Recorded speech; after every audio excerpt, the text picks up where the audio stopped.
लाडक्या बहिणींनो लक्ष द्या. पुढचे 3 ते 4 दिवस तुमच्यासाठी खूपच महत्त्वाचे असणार आहे. कारण याच दिवसात तुमच्या खात्यात लाडकी बहीण योजनेचा हप्ता जमा होऊ शकतो. पण मोठा प्रश्न असा आहे की नेमका 1500 रुपये मिळणार आहे की 3000 रुपये मिळणार आहे, आणि हे पैसे नेमके कधी जमा होणार आहेत. तर आजच्या या व्हिडिओमध्ये आपण संपूर्ण अपडेट स्पष्टपणे समजून घेणार आहोत. त्यामुळे हा व्हिडिओ शेवटपर्यंत नक्की पहा. तर नमस्कार सर्वांना. लाडकी बहीण योजनेबद्दल सध्या एक महत्त्वाचे अपडेट समोर येत आहे. सध्या पुढील काही दिवस हे या योजनेसाठी खूपच महत्त्वाचे मानले जात आहेत. कारण या दिवसामध्येच फेब्रुवारी महिन्याचा हप्ता वितरण सुरू होण्याची शक्यता सांगितली जात आहे. आता नेमके काय होणार, पैसे कधी येणार आणि 3000 रुपये मिळणार की 1500 रुपये मिळणार, या सर्व प्रश्नांची आपण सविस्तर माहिती आता जाणून घेणार आहोत. सध्या राज्यामध्ये अर्थसंकल्पीय अधिवेशन सुरू आहे आणि याच अधिवेशनाच्या पार्श्वभूमीवर मुख्यमंत्री माझी लाडकी बहीण योजनेचा हप्ता देण्याबाबत सरकार निर्णय घेऊ शकते. कारण मिळालेल्या माहितीनुसार 8 मार्चला जागतिक महिला दिन असतो, तर या महिला दिनाच्या निमित्तानेच लाडक्या बहिणींच्या खात्यात पैसे जमा करण्याची शक्यता खूप मोठी आहे.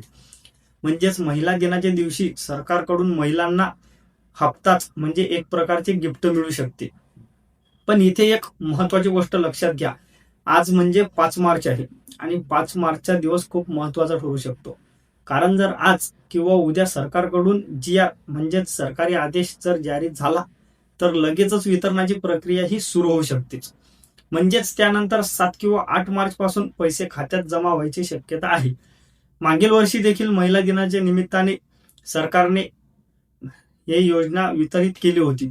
त्यावेळी 8 ते 12 मार्च दरम्यान 2 महिन्यांचे हप्ते एकत्रित जमा झाले होते. म्हणजेच मागील वर्षी सरकारने महिलांना डबल फायदा दिलेला होता. यावेळीही अनेक महिलांच्या मनात एकच प्रश्न आहे की पुन्हा एकदा 2 महिन्याचे पैसे मिळणार आहेत की सध्या परिस्थिती थोडी वेगळी आहे. तर लाडकी बहीण योजनेमध्ये आता लाखो महिलांची संख्या कमी झालेली आहे. कारण अनेक महिलांना अपात्र ठरवण्यात आलेले आहे.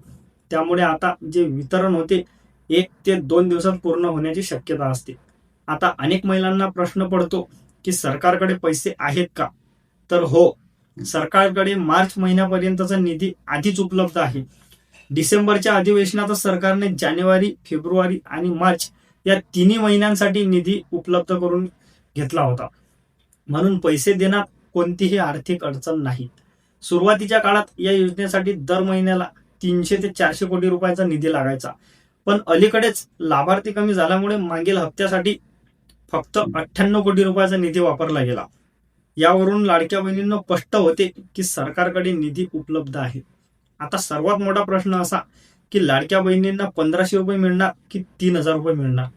तर मिळालेल्या माहितीनुसार सध्या सरकारचा विचार फेब्रुवारी महिन्याचे 1500 रुपये देण्याचा आहे आणि त्यानंतर गुढीपाडव्याच्या निमित्ताने 1500 रुपये देण्याची शक्यता आहे. या वर्षी 19 मार्चला गुढीपाडवा आहे आणि अनेक वेळा सरकार अशा सणांच्या दिवशीच योजनेच्या हप्त्याचे वितरण करते. म्हणून अशी शक्यता आहे की महिला दिनाला 1500 रुपये आणि गुढीपाडव्याला पुन्हा 1500 रुपये मिळू शकतात. आणखी एक महत्वाची गोष्ट म्हणजे सरकारला 31 मार्च पूर्वीच निधी वितरित करावा लागतो. कारण की आता आर्थिक वर्ष संपणार आहे. म्हणून मार्च महिन्याचा हप्ता बाकी आहे, तर फेब्रुवारीचाही बाकी आहे. म्हणून मार्च महिन्याचा हप्ता जो आहे तो पुढच्या महिन्यात जाण्याची शक्यता फारच जवळजवळ कमीच झालेली आहे. कारण मार्च एंडिंग आहे, तर कारण पुढचं वर्ष चालू होणार आहे एप्रिल पासून. तर दोन्ही हप्ते मिळण्याची शक्यता या मार्च महिन्यातच आहे. आता प्रश्न असा येतो, नेमके पैसे कोणाला मिळणार? तर ज्या महिलांना जानेवारी महिन्याचा हप्ता मिळालेला आहे त्या सर्व महिलांना पुढील हप्ते मिळण्याची फार जास्त शक्यता आहे. ज्यांना जानेवारीचा मिळणार त्यांना काहीच प्रॉब्लेम नाही, त्यांना येणारे सर्व हप्ते मिळून जातील. तसेच ज्या महिलांनी EKYC दुरुस्त केलेले आहे त्या पात्र ठरल्यास त्यांनाही पुढील हप्ते मिळू शकतात. म्हणून लाडक्या बहिणींनो, पुढील काही दिवस हे खूप महत्त्वाचे असणार आहेत. कारण कधीही सरकारकडून नवीन GR जारी होऊ शकतो आणि त्यानंतर लगेच पैसे खात्यात जमा होऊ शकतात. या संदर्भात कोणतीही नवीन अपडेट आली तर आम्ही ती तुम्हाला पुराव्यासह सर्वात आधी देणार आहोत. म्हणूनच व्हिडिओ जर आवडला असेल तर व्हिडिओला लाईक करा, शेअर करा आणि महाराष्ट्र लाईव्ह न्यूज या आपल्या चॅनलला सबस्क्राईब करायला विसरू नका.